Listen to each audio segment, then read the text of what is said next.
Hello, in this video I'll show you how to remove Instagram account from Google Smart Lock. So let me first show you what it means.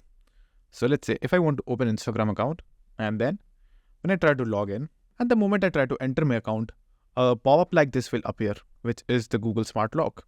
So there is an actual option from Instagram itself to remove this, but what you can do is it is coming from Google. So what if you do is just simply go to your Gmail account. So just simply head to your Gmail, then click on your profile at the top right, then click on manage your Google account.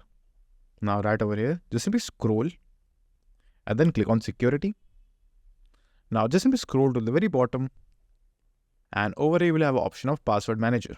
Click on this option and right over here you will have the password that are saved for Instagram. So to search that, just simply type in Instagram and as you can see, there are showing that 3 account passwords are saved with Instagram. So click on that option and right over here you will find all the 3 passwords that I currently have.